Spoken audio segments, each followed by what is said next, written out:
Assalamualaikum warahmatullahi wabarakatuh. Ini adalah video keberapa ya? Ketiga kalau nggak salah. Dan kita masih ngomongin tentang pembuatan naskah akademik. Kali ini sekalian bab 4 dan bab 5. Saya minta maaf karena video ini dibuatnya terlambat. Saya berharap kalian sudah menyelesaikan pembuatan naskah akademiknya, karena deadline pengumpulan tugasnya adalah pada tanggal 20 April.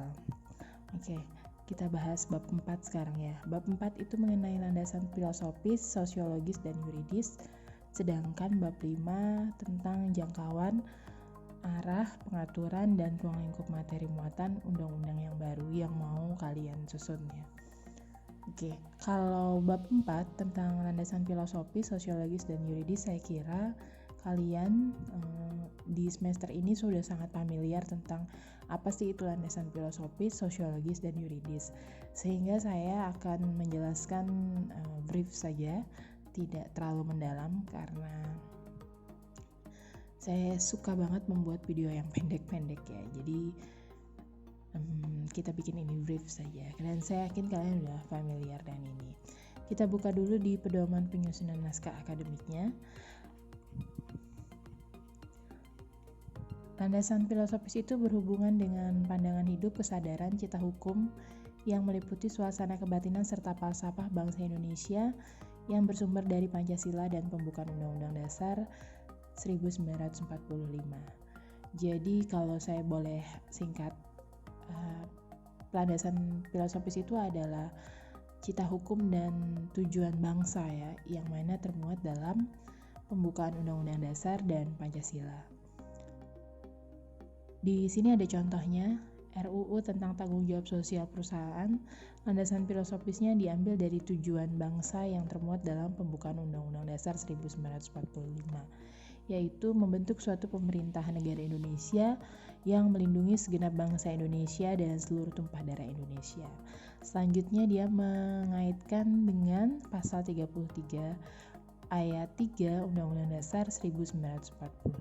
Jadi dia runtun mulai dari tujuan bangsa yang termuat dalam pembukaan, baru kemudian memention pasal mana dalam konstitusi yang berkaitan tentang itu. Nah, jangan lupa ya substansinya di contoh ini. Substansinya adalah tentang tanggung jawab sosial perusahaan. Begitu juga di contoh selanjutnya, RUU tentang sistem budidaya tanaman.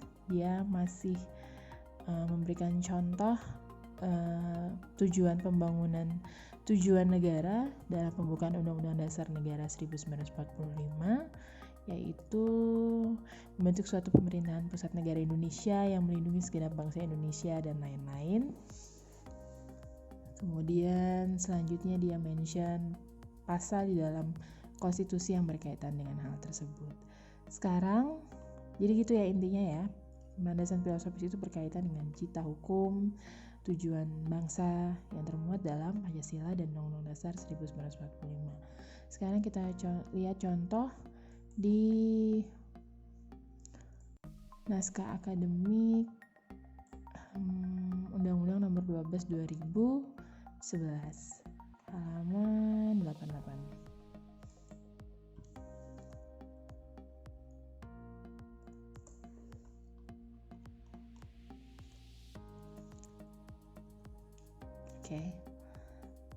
Nah, landasan filosofisnya dia mulai dari kata kuncinya negara hukum yang saya dapat. Jadi bahwa karena ini adalah naskah akademik Undang-Undang 12 perubahan Undang-Undang 12 2011 tentang pembentukan peraturan perundang-undangan, maka penting untuk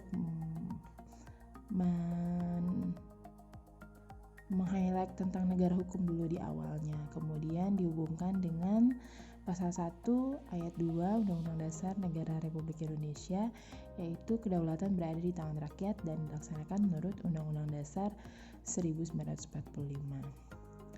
Di paragraf awal redaksinya begini ya. Landasan filosofis adalah pertimbangan atau alasan perlunya perubahan atas Undang-Undang Nomor 12 Tahun 2011 dengan memperhatikan pandangan hidup dan kesadaran dan cita hukum yang bersumber pada Pancasila dan pembukaan Undang-Undang Dasar 1945. Oke, gampang ya, landasan filosofis itu dihubungkan dengan pembangunan lah. Perlu kita lihat contoh selanjutnya tentang badan usaha. Kita lihat aja ya, karena cuma 2 contoh ini yang konsisten saya gunakan sejak awal, sejak video pertama. Halaman 125.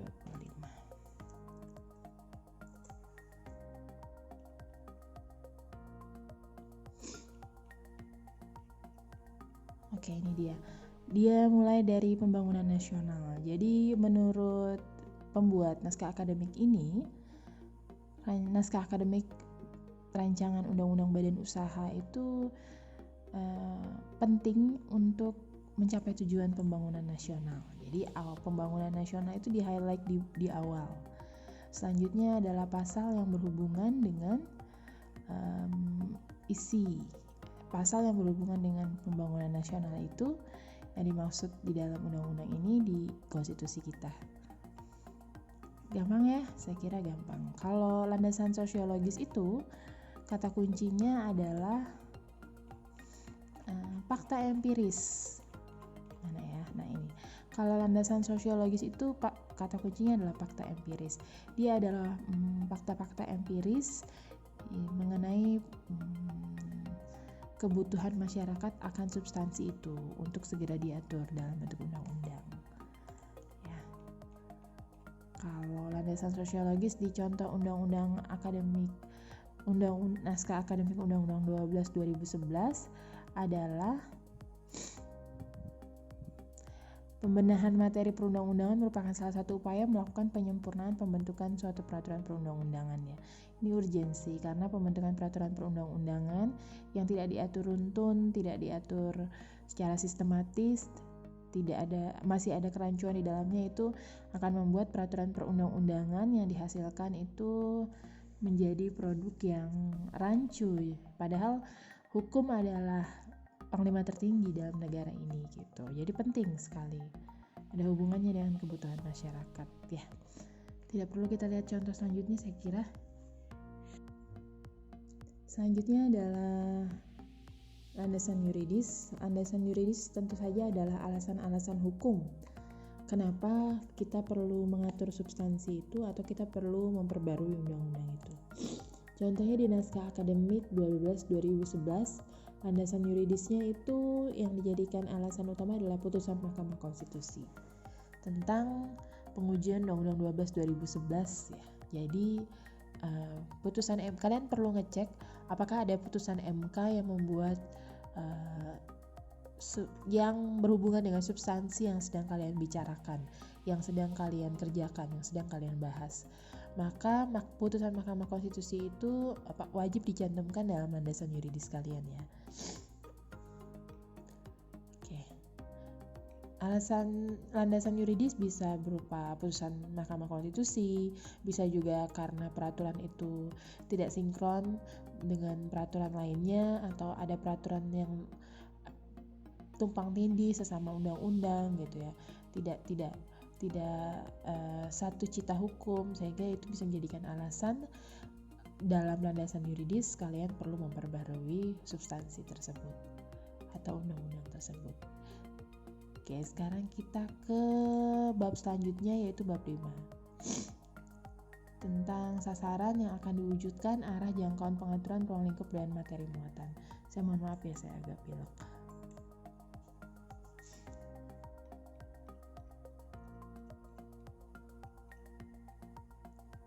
Nah, gampangnya mengenai bab 5 ini, sasaran pengaturan, jangkauan pengaturan, dan arah pengaturan. Kalau sasaran pengaturan itu adalah tujuan besar yang ingin dicapai dengan dibuatnya peraturan itu. Kemudian kalau jangkauan pengaturan itu berhubungan dengan siapa yang diatur dan kewenangan apa saja yang dimiliki oleh aktor yang sedang dimaksud, aktor yang sedang dibicarakan itu ya. Jadi siapa yang diatur perilakunya dan apa saja kewenangan yang diberikan kepadanya.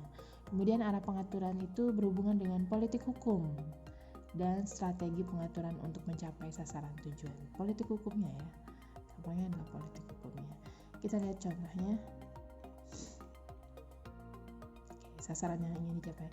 Ini tidak seribet yang kalian bayangkan ya, karena ini paragrafnya cukup pendek-pendek aja. Sasaran yang ingin dicapai itu adalah tadi tujuan besarnya itu, tema besar yang ingin dicapainya itu apa gitu ya, yaitu untuk penyempurnaan proses pembentukan peraturan perundang-undangan di tingkat pusat dan daerah. Jangkauan dan arah tujuannya. Nah, ini kalau dalam contoh Undang-Undang 12 2011 ini, jangkauan dan arah pengaturannya itu tidak exactly tentang siapa sebagaimana yang dimaksud di sini ya. Sebagaimana yang dimaksud di sini. Tidak exactly membicarakan tentang siapa. Kalau kita lihat contoh di Undang-Undang Naskah Akademik 12 2011. Tapi tidak exactly bukan berarti tidak membicarakan tentang siapa ya, karena di sini dimention tentang Dewan Perwakilan Daerah yang kewenangannya menjadi berubah setelah dikeluarkannya putusan MK nomor 92 sekian 2012. Jadi tetap membicarakan tentang siapa dan kewenangan-kewenangan yang diberikan kepada si siapa itu tadi, di bawahnya ya, kewenangan-kewenangan tadi. Jadi ini adalah jangkauan dan arah pengaturannya. Kemudian ruang lingkup materinya. Nah, ini baru yang dijabarkan. Nah, ini adalah poin yang paling penting dalam salah satu poin yang paling penting dalam naskah akademik saya pikir, yaitu ruang lingkup materi muatan undang-undang. Karena di dalamnya ini kalian akan mulai merinci apa-apa saja yang ingin kalian atur di dalam perubahan undang-undang itu atau dalam rancangan undang-undang itu. Misalnya ini, karena keluarnya putusan MK, maka kewenangan DPD harus berubah dong, disesuaikan dengan keputusan MK tersebut ya. Hasil keputusan MK tersebut. Jadi dia mention pertama adalah ketentuan perubahan norma terkait kewenangan DPD akibat putusan MK. Apa-apa saja. Nah, ini adalah hal-hal yang akan kalian atur dalam RUU-nya nanti. Jadi kalian rinci di sini. Kalau dalam Undang-Undang 12 2011 dia mulai dari putusan MK dulu. Putusan MK yang berkaitan dengan substansi yang sedang diatur. Tapi kalau dalam naskah akademik badan usaha dia runtun. Saya bukain dulu, sabar. Nah, ruang lingkup materi muatannya dia mulai dari ketentuan umum, sama seperti anatomi undang-undang. Kalian kan tahu dalam anatomi undang-undang itu pasal pertamanya, pasal satunya itu adalah ketentuan umum dulu. Nah, dia susun seperti itu di contoh naskah akademik badan usaha. Ketentuan umum dulu, jadi di sini mencakup semua definisi-definisi seperti anatomi undang-undang ya. Kemudian selanjutnya baru materi yang akan diatur. Nah, ini tentang anggaran dasar dulu, perubahan anggaran dasar dan lain-lain. Jadi dia menyusun substansi dalam contoh naskah akademik badan usaha ini sebagaimana anatomi rancangan undang-undang, sebagaimana anatomi undang-undang gitu ya. Saya pikir yang mana yang memudahkan kalian saja, bisa dibuat ruang lingkup materi muatannya bisa dibuat runtun seperti anatomi undang-undang, atau bisa seperti ini, dimulai dari ketentuan yang dimulai dari keputusan MK dulu yang berkaitan dengan substansi. Terserah kalian ya mau bagaimana, yang penting materi muatannya diatur secara runtun. Oke, selanjutnya adalah yang terakhir bab 6, kesimpulan atau saran. Saya pikir ini tidak perlu dijelaskan, daftar pustaka. Sementara lampiran rancangan peraturan perundang-undangan ini akan dikerjakan selanjutnya. Saya berharap dengan waktu yang terbatas kita bisa menyelesaikannya sesuai dengan niatan awal kita ya, bahwa produk yang akan kita hasilkan dalam semester ini adalah 2, yaitu naskah akademik dan rancangan peraturan perundang-undangan. Saya kira sekian dulu video saya tentang naskah akademik bab 4 dan bab 5. Salah dan kurangnya saya mohon maaf. Saya berharap dan berdoa semoga mahasiswa UIN Maulana Malik Ibrahim Malang, khususnya Fakultas Syariah, selalu sehat dimanapun berada. Wassalamualaikum warahmatullahi wabarakatuh.